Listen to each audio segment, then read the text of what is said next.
Well, I intended to have this up early this morning. So much for intentions. Between interruptions and insufficient caffeine, we are now on take 4 or 5, something like that, and I see what I can do. I'm not sure there's a lot to say that hasn't been said, but I'm going to give it a shot anyway.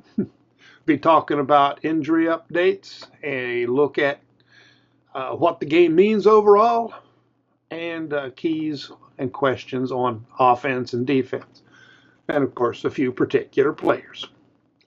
And of course, this is WVU Going Deep, and I am Forrest Poston. And I would appreciate it if you subscribe, click the thumbs up button, make comments, and share. Tell your friends all the things that help a channel like this one. And this channel needs all the help it can get. So that does include if you feel an overwhelming urge to help out financially. You'll find information for Venmo and Cash App coming up on the screen later and in the pinned comment.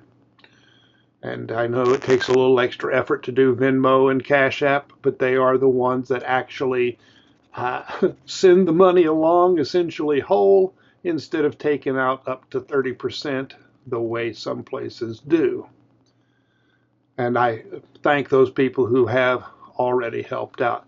I do need to bring in a mere $20 a week as a minimum to keep the channel going, especially with all the subscriptions I have to keep buying in order to get the games on multiple networks changing week to week. Now, where we stand. Okay, injuries. Let's do that first. The out, for the season, or simply, for the foreseeable future. It's essentially the same list. Although, come to think of it, I did not see Jalen Henderson on the list. If memory serves, I do not know what the significance is on that, whether it means he's ready or means he's gone. These days, it is hard to tell. And this is not really an injury report anymore. They're calling it an availability report, which means they may be out because they're injured, out because they don't want to play for the team anymore, or out because the coaches don't want them to play for the team anymore. We needed more confusion. Yes. It's supposed to be confusion to the enemy. Now it's getting hard to tell who the enemy is. Anyway, for this game, Wilkins is questionable. I would think right now Brown would play ahead of him. Brown is not mentioned on the injury availability report, but Scotty Fox is expected to start. No real significant word about that knee injury. I don't know if he'll be wearing a brace, how well he'll be able to run, how much of a hit that knee will be able to take. That's all wait and see, and keep on waiting and hoping. Waiting and hoping seems to be one of the themes for the season. We also have Macchianoli is out on the offensive line.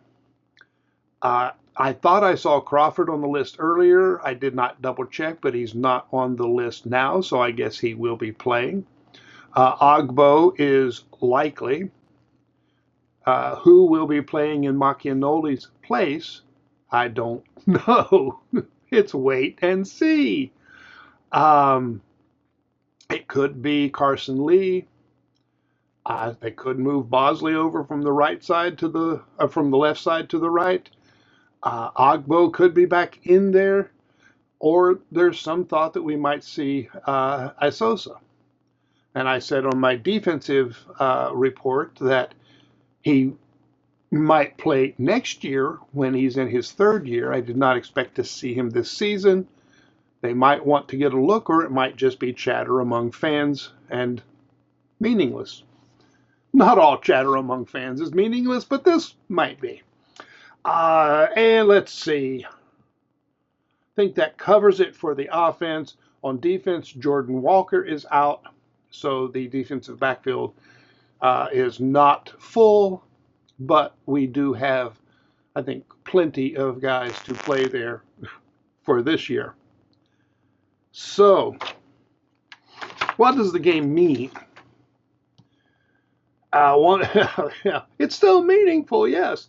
For one thing, it tells us what last week's game meant. Was West Virginia University better than they had been, or was it because TCU just played a sloppy game and has a pretty poor pass defense? Uh, is the passing game, Scotty Fox, really a 300-yard game? Or will this defense, which is an above average passing defense, especially on coverage, not as much on pass rush, but coverage, will they limit the opportunities if Fox can't throw into small openings? Or will they try to confuse him with odd defenses, which tends to work against young quarterbacks? Will they be able to get pressure on him? Last week we saw a lot of very quick passes, especially in the second half, and rollouts. Now, of course, Houston has to expect that again this week. So they might bring pressure, might focus on coverage, and we have to see how Fox responds. Now, he doesn't have to be perfect. He doesn't even have to be as good as he was last week. He has to be better than he was early in the season when he threw back-to-back interceptions. Now, of course, one question is, if he has problems, does he get jerked quickly even though we're thin? If he gets pulled out, does Wilkins come in? Do we go to Max Brown? I would like to hope that they ride with him pretty much whatever, unless he's injured. We have to find out, and somebody has to get experience. And you don't really necessarily want to throw Wilkins back in there and just get him re-injured and then lost for the next several games and potentially even longer. I mean, it's still not clear. Fox had the big game, but that doesn't mean that he's number one for next year. It depends a lot on who stays. I would like to see changes in the offensive line. I don't expect to.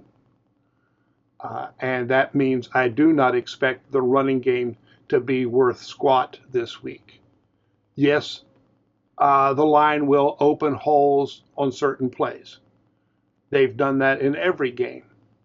And the running backs hit the hole and do fairly well. We might break a long run. But down to down, I expect us to be right around that 2-yard average again, because nothing's changed. And the line has not shown growth on its own through the season, so there's no particular reason to expect it this week. The one difference in the running game is talk of Curtis Jones being brought in for short yardage situations, since we sucked so badly on those against TCU. He's big. He played running back in high school. He is super athletic. Now, will they bring him in? It's a possibility. Is it a deception? If they do bring him in, will it be misdirection? I think most of us would like to see, a handoff rather than the tush push, a handoff to Jones rather than Hubbard.